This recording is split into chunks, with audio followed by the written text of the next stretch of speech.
talk about? We are here to talk about Alabama versus Georgia. Just let that sink in, folks, because it will be tomorrow night when you're watching this. The Crimson Tide play the Georgia Bulldogs. And if you don't know what that means, let me remind you of some of the historic moments that we've seen from this rivalry. How about 2007? How about Matt Stafford leading the Dogs into Bryant-Denny Stadium and winning a game in overtime? How about that? How about 2012 SEC Championship season on the line for both of these teams? Winner goes to the Natty. How about Amari Cooper on a post route from A.J. McCarron? How about that game? How about 2017? How about Tua Tagovailoa airing it out, 2nd and 26 on a dime, Devontae Smith to win the national championship? On a dime. How about 2015? Dare I say, I accidentally skipped over that one. How about Eddie Jackson with a pick six? How about Mika Fitzpatrick with a block? I don't care which ones I skipped over. How about 2019? No, not 2019, 2018. How about 2018? Tua Tagovailoa leading the undefeated Tide into the SEC championship game against Georgia. How about Tua getting injured? But my man, Jalen Hurts, coming onto the scene and leading the Tide to an SEC championship victory. How about the next time these two teams matched up in COVID? How about Mac Jones? How about Devontae Smith once again? Wow. Jalen Waddle making plays. John Mechie making plays. Tide winning once again. How about SEC championship? Bryce Young, everyone doubting Alabama, just barely won a game against Auburn. Georgia's coming in just hot. This hot Georgia team struggles. They get dominated by Bryce Young, Davison Williams over the top. That Georgia D-line has no idea what to do. But the next time they face national championship game, how about Kelee Ringo? Pick six to seal it down the sideline. How about George Pickens making a big play? How about Ajayi Hall not knowing what his hands are supposed to do? Next time these two teams face, with blood in the water once again, the Dogs going into Bryant-Denny Stadium, and they just get throttled in the first half. They stand no chance. This Alabama team's way more talented, isn't it? They're up 28-0. How about Kirby Smart and Carson Beck and that passing offense working their way back into that game and taking the lead? And all of a sudden, when it seemed like Georgia was going to steal one from the Crimson Tide, was going to just take out Alabama's soul and their heart, lay it on a table and stab it. And guess who? Guess who makes the play of the year? How about Ryan Williams, the true freshman, 17-year-old, making a huge play with the catch, with the spin move down the sideline to win the game, and also removing that pink mouth guard out of it and hitting the celly right in front of the recruits. And he didn't have that one. It was the dirty bird. Right in front of those recruits. Wow. Folks, I don't know what's going to happen. Anything can happen. Sealed by... All right, you did great. That was amazing. That was awesome. It brought back so many memories, good and bad, but mostly good. You skipped over 2008, last time there was a blackout against Alabama. Oh my gosh, that's a huge one. Blowout. Julio Jones, John Parker Wilson were on an insane connection. Matthew Stafford tried to come back, and it didn't work out. You also didn't mention Adonai Mitchell made a huge play. Oh, he and did. you didn't mention He did make a big play. But you did great. I'm so proud of you. Give me some. Thanks, Good job. Good job. So yeah, that sets the scene for this game. That there are a lot of things that you can talk about in this game. And you know what? A lot of people want to talk about the home winning streak for Georgia. A lot of people want to talk about Alabama winning 9 of the last 10 against Georgia. You know what I'm going to do? I'm not going to talk about any of that because that's low-hanging fruit. Is it important? Yes, and we'll get to that. But first of all, I want to talk about how these two teams match up with one another because these are two so talented teams. I love both of these teams. They're both so deep, so well recruited, so well developed, so well coached, and I cannot wait to break this down. So, first of all, we're going to start with Alabama. If you are familiar with this Alabama offense this year, you know a couple things. First of all, you know, or you should know, that Ty Simpson has been perfect the last couple games. 41 of 46, has not turned the ball over yet this season. He's been surgical. He's been Heisman worthy the last couple games, how good that he's played. You also know that Alabama cannot run the ball at all. Literally zero run game that we've seen from this Crimson Tide offense in games that have mattered. With Wisconsin, they couldn't run the ball. Against Florida State, they couldn't run the ball. You also know that this Tide receiving core might be the best receiving core, other than Ohio State, in the country. Jerry Bernard has been so good. Ryan Williams, we know what he can do, and he's taken it a step up since that Florida State game. And look out for Isaiah Horton to make big plays in this game. Big-time receiver who can go up and make huge catches in the red zone. We saw that against Wisconsin. the question to me, and you know what? If I look at this Georgia secondary against these Alabama wide receivers, to me, heavy advantage Alabama in that category.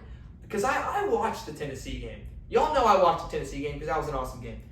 I saw a man by the name of Chris Brazzell dominate that Georgia secondary. They didn't even really stand a chance. And I said, wow, Georgia's going to win this game. Tennessee's not going to be able to make downfield plays to stay in this game after they went down in the third quarter. I told you, I looked at you, I said, someone's got to make a play. And they just gave Chris Brazzell a chance and he made a play. To me, that is, I think Alabama's going to have a field day against this Georgia secondary, in my personal opinion. Can they run the ball?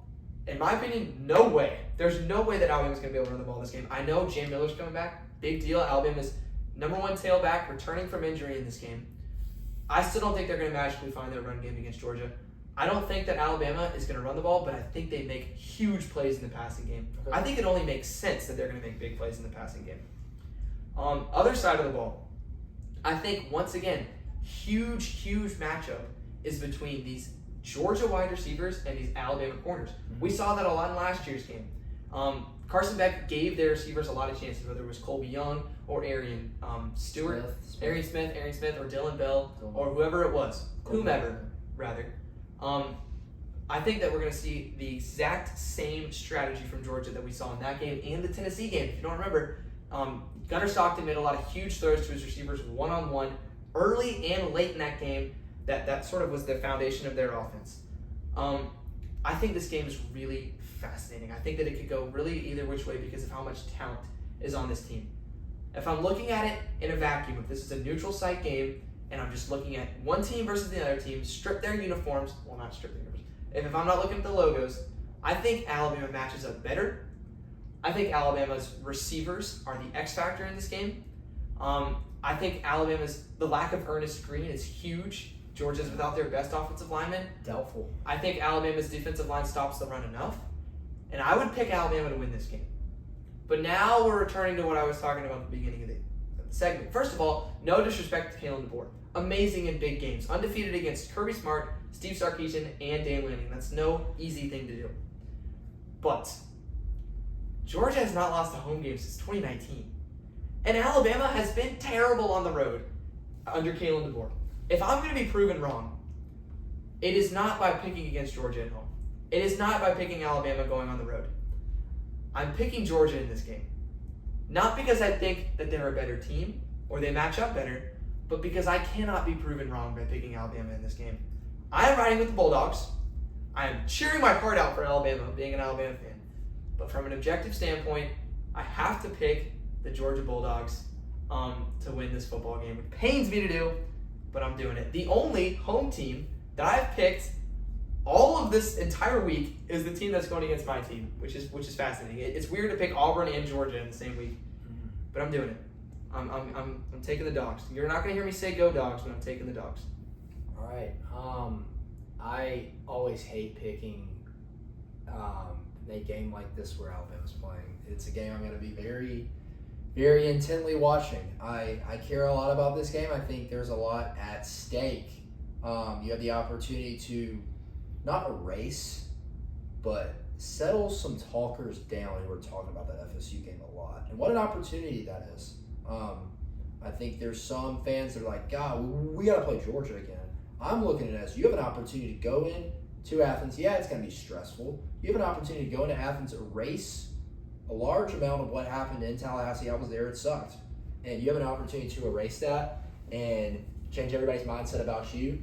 I think that's a great opportunity. On the other side, Georgia's been great at home, almost surgical at home. They really haven't had a lot of close games at home. If you really, I mean, like I was kind of like, have there been many close games at home for them? Not really. As of recently, so it's really, really hard to go up against. Ty Simpson, as you mentioned, has been great. He's been great pre-snap. His awareness of knowing what is coming. His right side has to be better. His right side, it has got to. I know what I'm going to get from the left side. Caden Proctor's played in huge games like this before. Wilkin Formby, Michael Carroll. I don't know which guy's going to be out there. A lot of people want Michael Carroll, the true freshman, the 5-star who was recruited as an interior offensive lineman to play at right tackle over Wilkin. I don't know what we're going to do. We've rotated in and out a lot. I kind of know what I'm going to get out of the passing offense, and I'm confident about the way Alabama matches up at wide receiver, as you said, against these corners. Not just because of the Tennessee game, but looking at what happened last year. I know it's a completely different unit. I know it's not smart to look back at what happened last year, but it is something to take into account. And so, yeah, but the run game really concerns me. And you have to have a run game against Georgia. And there's been so many games where we have had against Georgia where our run game is coming off a bad game. Our run game's pretty much come off of 3 straight just not great games where we have not established the run game. But if you look all the way back to 2021, when we played them, we were coming off the Auburn game on the road. Bryce Young had to just make some magic happen. Run game wasn't super effective. And the run game wasn't amazing against Georgia, but it gave us enough to lean on, to keep them honest in the passing game, to open up some passing lanes. And I think that's huge. Can you get that going in 2023? Wasn't expecting it to change at all either. I was expecting Georgia to absolutely bottle up the run, and what we saw was the Alabama O-line pushing around the Georgia front seven. It was absurd to see. Jalen Carter wasn't on that team, was he? No, he wasn't. No, he was but not. I mean, it was absurd to see. It was wild to see. I hope that is what happens on Saturday. I think it is such a key thing to see is can that O-line provide run lanes for Kevin Riley, Jan Miller, other guys, Richard Young, Daniel Hill. I think that's huge. I kind of know what I'm getting in pass pro. I feel confident in pass pro. I think they got to come out and play. But you have to have that. But I don't feel like we're going to have it. As you said, I don't feel like the run game is going to change. But those were my predictions in 2021 and 2023. I thought there was no chance Alabama could run the ball, and they did pretty effectively. Now, last year did mainly with Jalen Milroe, but running backs didn't really, amount to that much. So then looking at Georgia's going to come out and they're going to throw a downfield shot like they have done in all these big games. They love. That's something I love that you love that you analyze, because I noticed it too, but I did not say it. But they love to throw a downfield 50-50 ball to Colby Young, London Humphrey, somebody to just get you on your toes right away. And Alabama's got to be ready for that. I hope it doesn't account to anything, but last year they did it against us on the road, and they're not scared to do it at home by any means. Hey Georgia, I dare you to throw it to Monty Jackson one-on-one. I think do it. Please do it. I think Georgia's going to be able to run the ball. I think Georgia's going to be able to run the ball. I think not having Ernest Green is a huge thing. I think he's the best Georgia O-lineman. I think Georgia's going to be able to pass the ball too. Some guys have got to get back there on Gunnar Stockton. Some guys, you can flush out a guy, but Gunnar Stockton has some wheels. He can run. He's not the most effective runner, but he can run. You have to bring him down. So to the pick,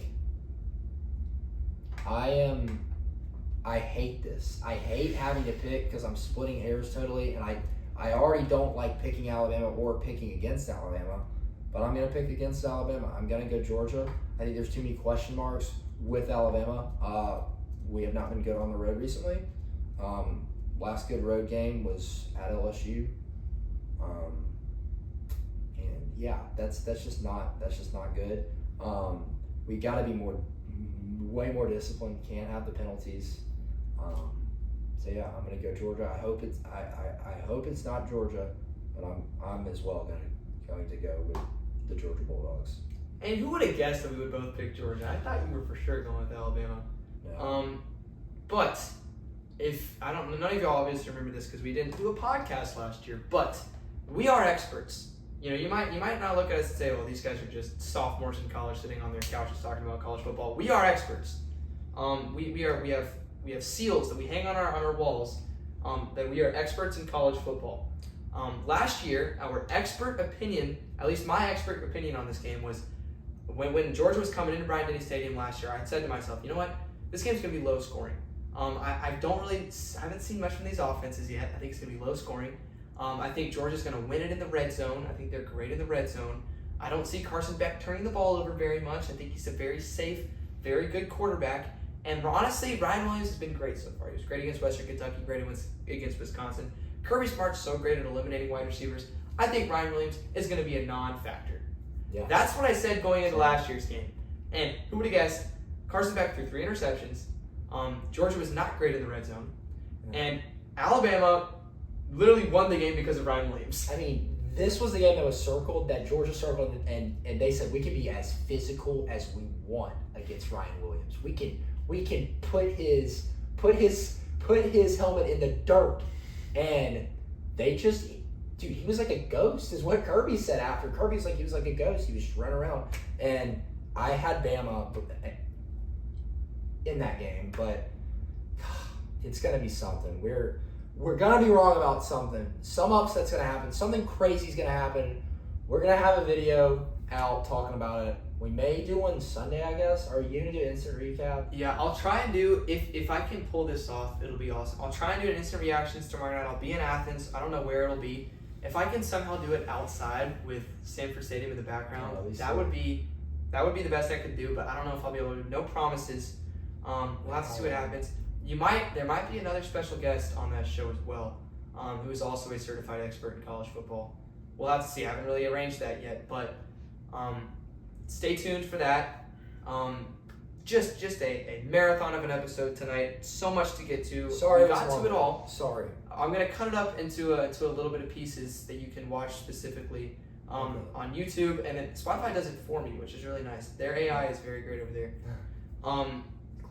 But thanks for watching. If you're at this point, again, you're either my mom who loves me and watches this far into the videos, or you're just a dedicated college football fan. And this is the effort that I was talking about earlier. If you're watching this game, effort points to you. That's what we love to see. You have anything else to say? God bless y'all. We cannot say how much we love to talk college football and just any sport, but especially college football, and the fact that y'all are listening just means a lot. Wherever you're from, wherever, it just means a lot, and God bless. So we hope you all have a great weekend. It's gonna be good. Go make somebody smile tomorrow, the next few days. Just go do something nice. In a world where there's a lot of brokenness, just go do something nice. So yeah, I hope everybody has a great weekend, great week 5, and man, we'll see y'all in the next one. Thanks for watching, folks. That was a good one. That was great.